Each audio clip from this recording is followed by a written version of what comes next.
En plein débat sur la réforme des retraites, le portrait d'un médecin centenaire a fait le tour des médias. Christian Chenet, 101 ans, continue de recevoir ses patients à son domicile. En avril 2023, il a été honoré par le Conseil de l'Ordre pour sa longévité record. Évidemment, son exemple force l'admiration. Cet homme aurait pu profiter depuis longtemps d'une retraite méritée et pourtant, il continue de suivre ses 400 patients. Certains pourraient penser qu'à 101 ans, ce docteur a largement contribué à la société et devrait passer la main. D'autres qu'un centenaire n'a plus rien à faire dans le monde du travail. En général, nous pensons au travail de façon linéaire. D'abord se former, puis être en activité et cotiser suffisamment, et enfin être à la retraite. Mais pour d'autres, la retraite est loin d'être l'horizon rêvé. Soit parce que le travail leur manque, soit parce que la perspective de devoir vivre avec une pension modeste leur fait peur. Ils entrent alors dans la catégorie des retraités actifs, officiellement retraités mais encore en activité. Dans cet épisode, nous allons tenter d'en savoir plus sur leur motivation, comprendre s'ils sont des actifs comme les autres et voir si cette démarche devrait ou pourrait se généraliser. Nous irons à la rencontre d'Isabelle. Cette retraitée depuis janvier 2022 continue de s'épanouir au travail et voit dans le cumul emploi-retraite une façon de garder un lien social. Je suis Christophe Ken, fondateur de Kilotoa et administrateur chez les acteurs de la compétence. Je suis Antoine Amiel, fondateur de Learn Assembly. Bienvenue dans Objectif Compétences. Je crois plutôt que si j'arrêtais, je m'effondrerais. Enfin, je deviendrais pas grand-chose, quoi. Je crois plutôt ça, moi. Donc tant que je sois obligé de me lever le matin, de m'habiller, de me maquiller, je crois que c'est une vraie raison, quoi. Et puis en fait, je travaille pas, je m'amuse, quoi. Vraiment, j'ai pas l'impression de travailler, j'ai l'impression de m'amuser, voilà. Donc je vais pas arrêter de m'amuser comme ça du jour au lendemain. Elle, c'est celle que ses collègues appellent Zaza. Isabelle Blanchot est officiellement à la retraite depuis le 1er janvier 2022. Pourtant, elle travaille 2 jours par semaine dans une résidence intergénérationnelle en banlieue parisienne. Alexandra, Sarah, je vais, je pense, dans l'appartement 109. Ah, 109. D'accord. C'est une résidence senior, nouveau concept. C'est-à-dire que c'est tout ouvert. Et le restaurant est ouvert à tout le monde. N'importe qui peut venir manger. Il y a 110 appartements. Il y en a une 50aine qui sont réservés à des séjours longs pour des gens qui vont emménager ici en location comme n'importe quel bail.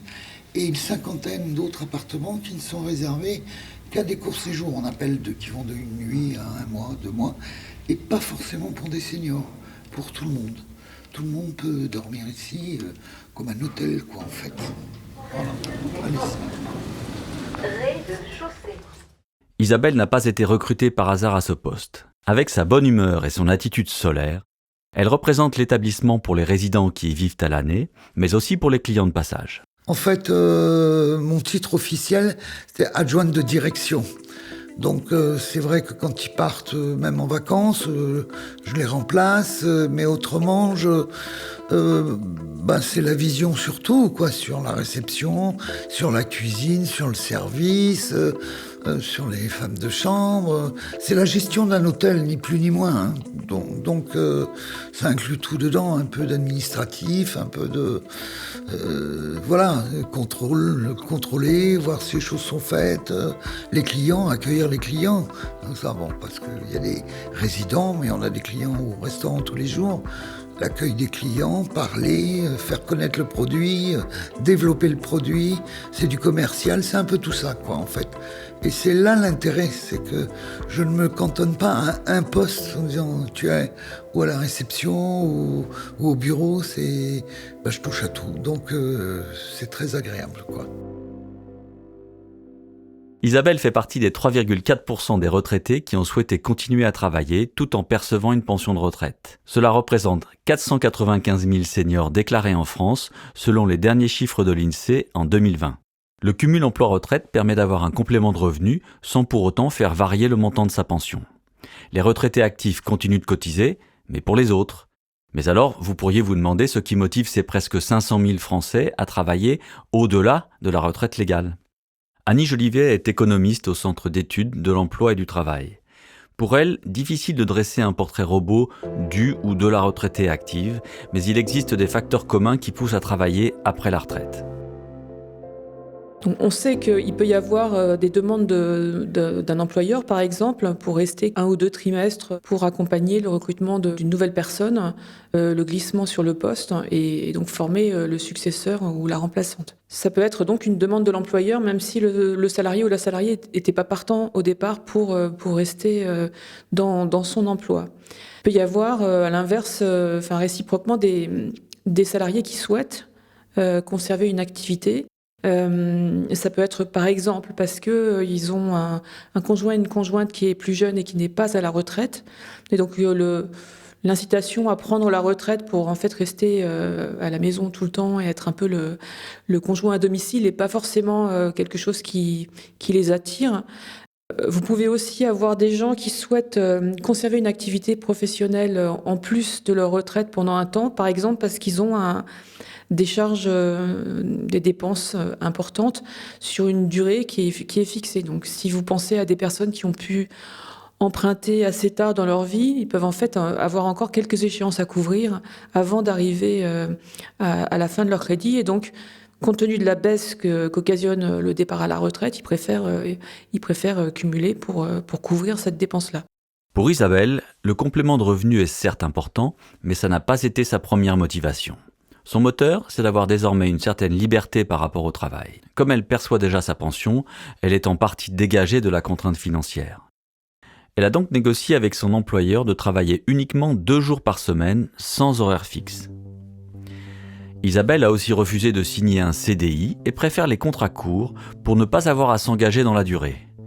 Il faut dire que l'entreprise tient à elle et a accepté plus facilement les conditions posées par cette jeune retraitée. Ça me rend complètement heureuse, bien sûr. Je rajoute même des jours, parce que je peux venir travailler. C'est vrai que j'ai le luxe d'avoir pu négocier en disant je ne viens pas travailler tous les jours, ou je veux pouvoir partir quand je veux cette liberté quand même. Parce que la retraite, avant tout, pour moi, c'était ça, c'était la liberté. Donc la liberté, ça ne veut pas dire ne pas travailler, mais c'était la liberté peut-être de travailler et de me dire, mais attention, à mon rythme, et je ne veux plus avoir les mains enchaînées ou comme quand on est salarié, qu'on a 5 semaines de congé par an, on ne peut pas partir aux dates qu'on veut, tout. Ça je ne voulais pas. Et ça c'est quelque chose que j'ai pu avoir. Donc je peux être que très heureuse parce que j'ai ma liberté, mais je travaille quand même, j'amène quelque chose peut-être à l'entreprise, sûrement d'ailleurs, autrement ils ne m'auraient peut-être pas gardé. Donc c'est ce côté positif et ça c'est bien agréable. Maintenant qu'elle est à la retraite, Isabelle n'a plus du tout le même rapport au travail. Et elle n'est pas la seule dans ce cas. C'est ce qu'explique Annie Jolivet. Les retraités qui continuent à travailler le font en choisissant désormais les conditions de leur emploi. Dans le cadre d'un prolongement d'activité sous la forme d'un cumul emploi-retraite, il y a toujours une forme de renégociation individuelle, quelque chose qu'on discute avec soi-même, ce qu'on est prêt à faire pour travailler après la retraite, les choses qu'on souhaiterait absolument mettre en place. Donc par exemple, se garder du temps libre. C'est très nettement le cas quand vous avez par exemple un conjoint ou une conjointe qui est à la retraite, pour lesquels vous souhaitez garder du temps pour faire des activités sans évidemment attendre d'être complètement à la retraite. Vous pouvez dans ce cas-là plutôt souhaiter travailler à temps partiel, plutôt soit souhaiter ne plus faire du vendredi, samedi, dimanche par exemple, ou au contraire préférer travailler sur des plages un peu exceptionnelles, ce qui vous permet peut-être d'être mieux rémunéré et en même temps réduit votre temps de travail. Donc c'est des ajustements qui dépendent beaucoup de votre rémunération, de ce que vous êtes prêt à faire, éventuellement des horaires décalés aussi, pourquoi pas. Il y a des gens qui acceptent de travailler de nuit, même à des âges tardifs. Dans ces situations, les retraités actifs cherchent à assouplir certaines contraintes du travail qui leur pesaient auparavant, comme par exemple l'organisation du travail ou les horaires. En revanche, ils souhaitent garder les aspects positifs du travail, le lien social, le sentiment d'utilité et surtout la reconnaissance que cela leur procure. Selon une étude menée par Opinionway pour Microsoft en 2020, 72% des Français estiment que le travail contribue à leur bonheur. C'est pour ces raisons qu'Isabelle Blanchot n'a pas envie d'arrêter complètement son activité. Après avoir été géo au Club Med pendant 25 ans, puis responsable de formation dans une école de coiffure, Isabelle se considère comme épanouie dans son travail. Notamment parce qu'elle s'est toujours bien entendue avec ses patrons et ses collègues et qu'elle s'est toujours sentie utile, valorisée et reconnue. Au moment de son départ en retraite, elle n'avait donc pas du tout envie que tout cela s'arrête. Il y a toujours cette façon d'être reconnu, d'exister, d'avoir un niveau social, quoi. Je me dis que si vous êtes en retraite, que vous faites rien, bon, c'est pas drôle. Enfin, moi, je trouve pas ça drôle. Ça me dit pas d'aller faire du vélo pendant 1 heure ou de faire des pompes. Il faudra peut-être que je m'occupe de mon corps, mais je m'occupe de mon esprit déjà. Et puis peut-être qu'un jour je m'occuperai de mon corps, mais je veux dire, c'est important d'exister encore. C'est une façon de continuer de vivre et de profiter de tout ce que je peux profiter maintenant, tant que j'ai la santé, le regard des autres qui aiment bien. C'est en effet une condition importante. Annie Jolivet explique que pour continuer de travailler après la retraite, le contexte du travail avant la retraite va jouer un rôle déterminant. Si vous adorez aller au travail, que vous appréciez vos collègues et que vous estimez votre supérieur, il vous sera bien plus facile de prolonger votre activité. Dans le cas contraire, vous allez attendre votre retraite avec impatience et n'aurez pas du tout envie de continuer à travailler. Ce cas de figure implique également ceux qui, pour des raisons de santé, ne peuvent pas physiquement poursuivre leur activité. C'est notamment le cas de ceux dont le métier est à forte pénibilité, c'est-à-dire qu'ils ou elles sont exposés à des facteurs de risque professionnels, comme le fait de porter des charges lourdes, de manipuler des substances dangereuses ou de travailler la nuit par exemple. En bref, tout ce qui est susceptible de laisser des traces durables, identifiables et irréversibles sur la santé du travailleur. Pourtant, bien souvent, le travail après la retraite ne dure en général que quelques années, même pour ceux qui n'ont pas subi de pénibilité et qui ont décidé de travailler durant leur retraite. Les retraités qui cumulent une pension de retraite et une activité professionnelle, pour la plupart, ne le font pas sur une très longue période. On le voit très nettement puisqu'on a à peu près, disons 13 à 16% de personnes qui sont en cumul emploi-retraite parmi les nouveaux retraités. Et on voit très, très nettement que ce pourcentage baisse assez rapidement au fil des trimestres. Donc globalement, une majorité va rester relativement peu de temps, 1 an, 2 ans, 3 ans, 4 ans, ça dépend des cas de figure. Et il y a finalement plutôt une minorité qui va rester sur une longue durée d'activité professionnelle après la retraite.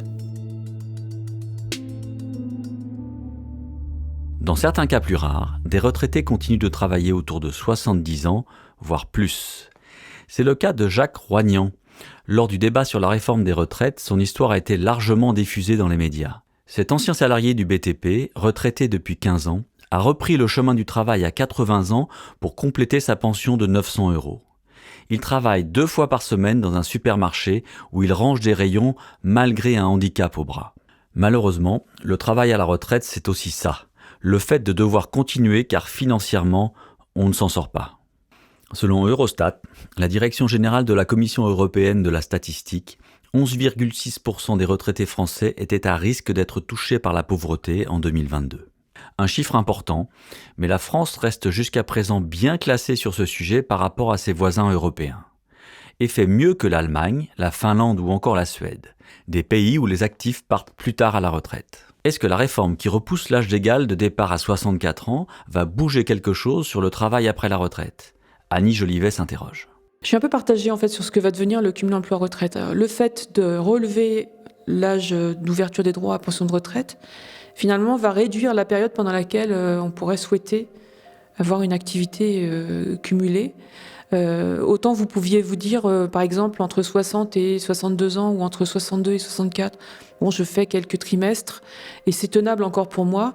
Peut-être qu'à partir de 64, ça devient plus difficile à tenir, sauf besoin financier important ou au contraire un engagement très fort dans le travail. Mais ça réduit forcément au moins la période sur laquelle ça pourrait se mettre en place. À l'inverse, on pourrait peut-être envisager, ce qui n'est pas forcément un cas très positif, que les personnes n'arrivent pas à aller jusqu'à 64 ans, prennent une retraite avec des cotes et décident de compenser ce manque à gagner avec une activité cumulée. Ce qui, à mon avis, serait un très mauvais calcul, parce que, je le dis, une activité en cumul, elle n'est pas pérenne, elle n'est pas durable, et vous avez toujours le doute de savoir si votre état de santé va vraiment vous permettre de stabiliser ce revenu.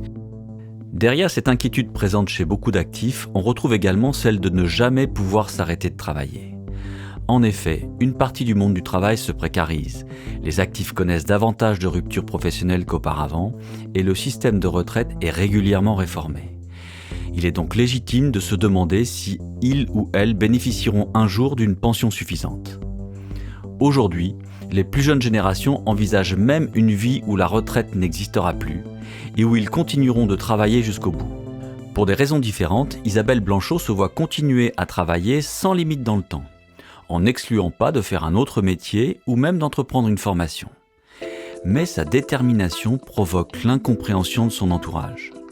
Oui, mon beau-frère qui est à la retraite, j'ai mes sœurs, et elles me disent mais tu vas arrêter de travailler quand ? Mais quand est-ce que tu vas arrêter ? Je sais pas. Donc, elles sont plutôt une partie de c'est la retraite, on bosse plus. Chacun voit midi à sa porte, comme dirait l'autre. Je les envie pas, pas du tout. Et c'est normal, si c'est ce qu'elles aiment, tant mieux. Mais oui, ils comprennent pas que parce que des fois on me dit tu viens là, ah non je peux pas, je travaille. Ah, mais quand est-ce que tu vas arrêter quoi ? Travailler après la retraite pour la famille d'Isabelle, c'est une aberration. Un contresens en fait, puisque par définition, la retraite, c'est le retrait du monde du travail après une vie de labeur. Et effectivement, quand les seniors doivent continuer à travailler pour compenser des pensions trop faibles, c'est en quelque sorte l'échec de notre système de redistribution. En revanche, quand on entend Isabelle défendre une décision libre, dégagée de toute pression économique et vectrice de bien-être, on comprend pourquoi elle continue de travailler. Je viens ici, j'arrive le matin, c'est comme si j'arrivais à la maison, quoi. J'ai pas de... Et pourtant, j'ai fait des choses, j'ai aménagé des appartements, décoré des appartements. Ici, j'en ai fait plus de 25, c'était du boulot, j'ai fait beaucoup de pas. Mais c'est pas grave, j'aime, donc il n'y a aucun souci pour ça, quoi. Je compte pas mes heures, j'arrive quand j'arrive, mais je pars quand je pars. L'autre jour, je suis parti, il était 21h, je n'étais même pas aperçu, quoi. C'était... Voilà, j'ai envie de donner, parce que, quand même, si je suis là, je veux dire, à un moment donné, il faut rendre l'appareil, quoi. Donc j'ai envie de donner, mais je n'ai pas de stress, aucun stress. Évidemment, la situation d'Isabelle n'est pas représentative de l'ensemble des retraités.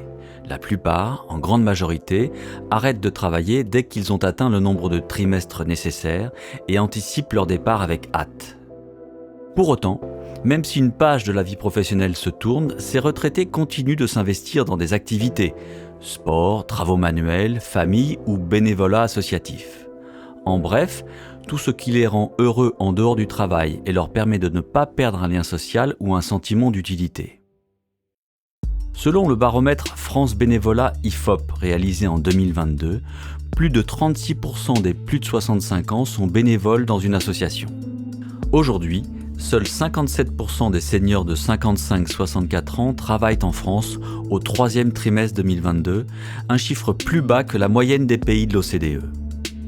Et maintenant que la France a repoussé son âge légal de départ à la retraite, il est donc impératif de se demander comment réussir à capter la moitié des seniors qui ne sont plus en emploi, surtout dans une période où les entreprises manquent de main-d'œuvre et de compétences. Le monde du travail fait fausse route en imaginant que l'âge est un indicateur de la performance. Comme le disait Bernard Petre dans l'épisode 3 sur la transmission des compétences, un jeune de 25 ans peut se comporter comme un baby-boomer et un senior être passionné par TikTok et l'intelligence artificielle. Les problèmes des seniors au travail sont révélateurs des difficultés du monde de l'emploi. Une entreprise qui met au placard ses seniors alors qu'elle subit des tensions de recrutement démontre un vrai manque de souplesse et d'inventivité. Un calcul qui risque à terme de lui coûter bien plus cher qu'il n'y paraît.